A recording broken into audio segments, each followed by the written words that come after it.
Dia Jibril berkata, demikianlah Tuhan berfirman, hal itu mudah bagiku dan agar kami menjadikannya suatu tanda kebesaran Allah bagi manusia dan sebagai rahmat dari kami. Dan hal itu adalah suatu urusan yang sudah diputuskan. Baik, jadi tanda kebesaran itu dalam Al-Quran diungkapkan dalam kata ayatan. Apa maksudnya? Ayat itu adalah kata Syekh Mutawalli Syahrawi, syai'un ajibun, sesuatu yang menakjubkan yang tidak bisa ditandingi oleh manusia. Bergantinya siang dan malam itu bisa ditandingi oleh manusia apa enggak, Mas Sobat? Enggak bisa. Jadi maka di dalam dirimu ada tanda-tanda kekuasaan Allah apabila kamu merenungkannya. Coba nih, rambut Mas Wawar cukurnya berapa minggu sekali? Sebulan sekali. Sama-sama dari dalam tubuh. Kenapa alis ini kok segini-gini aja? Sama-sama rambut. Itu ada tanda kekuasaan Allah Subhanahu wa Ta'ala. Itu namanya ayat. Apa Mas Toto? Ayat itu adalah tanda kebesaran Allah yang tidak bisa disaingi oleh manusia. Itu namanya ayat. Contohnya dalam surah Fusilat. Kita lompat surah 41. Surah 41 Haji Iman.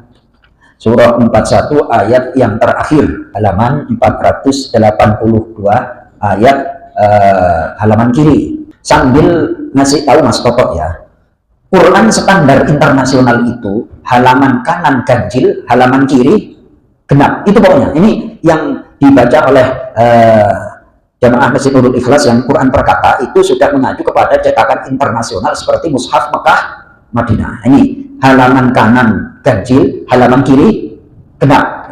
Ini 482. Ayat yang ke-53, baris keempat dari bawah tuh. Bismillahirrahmanirrahim.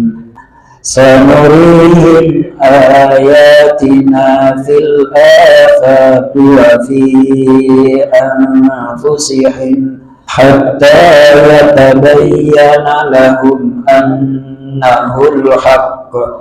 Awalam yakfi bi rabbika annahu ala kulli syai'in syahid. Perkataan Mas Toto. Sanurihim, agar kami perlihatkan kepada mereka ayatina, tanda-tanda kekuasaan kami, fil afaqi, di dalam ufuk cakrawala langit dan bumi. Tuh, jadi menggunakan ayatina. Jadi kalau ada kata ayat itu tanda kebesaran Allah yang tidak mampu disaingi oleh manusia. Itu namanya, kalau dalam Al-Quran itu ada ayat, pasti itu tanda kebesaran Allah. Nah, tanda kebesaran Allah itu ada di alam semesta. Lanjut, wafi, dan di dalam anfusihim, diri-diri mereka. Ya termasuk diri kita itu Mas Toto. Ya kan, kuku panjang terus dipotongin. Ya itu tadi, gigi nggak pernah. Itu katanya Ustadz Dasar Latif di postingan, saya yakin beberapa di antara kita pernah menyaksikan. Hebatnya Allah itu gigi nggak bisa panjang. Kalau panjang kan repot itu. Kemudian mata itu ternyata Ustadz Dasar Latif beliau itu dosen yang ngajar fotografi itu. Jadi mata kita itu Pak Haji Pur katanya itu lebih hebat dari lensa secanggih apapun. Jadi autofokus, terus bisa bedain antara ini istri Mas Toto sama istrinya Mas Wawan, kan kayak gitu ya kan? Itu luar biasa. Ini namanya ayat apa? Tanda kebesaran Allah yang tidak bisa disaingi oleh manusia. Manusia yang cuma niru-niru aja Mas Toto. Paling hanya sepersekian persen itu ya. Nah, lanjut. Hatta sehingga ia tabayyana, menjadi jelas lahu bagi mereka annahu, bahwa Al-Quran adalah al-haqqu, benar berasal dari Allah. Baik. Jadi kalau kita membaca dalam Al-Quran itu kata al-haq, hak itu kebenaran yang pasti dan tidak perlu dirubah. Ulangi Mas Toto, kebenaran yang tidak perlu dirubah, itu al-haq. Jadi penggunaannya itu kalau di dalam fikih berarti apa yang kita bisa dapatkan, itu hak. Tapi kalau di dalam Al-Quran, hak itu adalah sesuatu yang pasti kebenarannya dan tidak perlu dirubah, itu al-haq. Al-Quran itu datang untuk menjelaskan yang hak dan tidak bisa dirubah, mau direkayasa, nggak bisa. Itu Al-Quran. Yang menjaga adalah Allah Subhanahu wa Ta'ala. Teorinya pasti benar, petunjuknya pasti benar. Lanjut.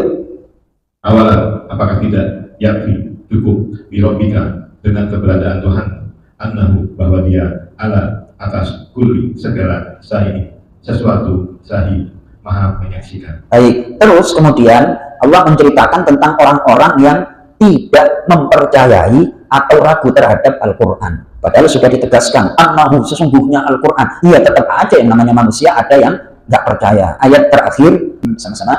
Ala innahum fi mirayatin min liqa'i rabbihim. Ala innahu bikulli syai'in muhit. Lanjut, stop. Tadi saya di kultum menyampaikan kata peringatan berupa Allah. Itu adalah peringatan untuk orang yang beriman dengan cara lemah. Orang yang beriman, seberbusa-busa apapun engkau menerangkan kepada orang yang hatinya tertutup, mereka tetap gak bakalan tuh. Jadi sampaikan aja. Jadi cara menyampaikannya itu, Mas Wawan, slow aja. Orang kalau dibuka hatinya pasti akan menerima. Sebaliknya berbusa-busa, seperti dijelasin secara gamblang oleh Kok Bintang. Nah kalau ngadepin orang yang ngeyel ya Pak Haji Jenderal, tetap aja ya Pak ya.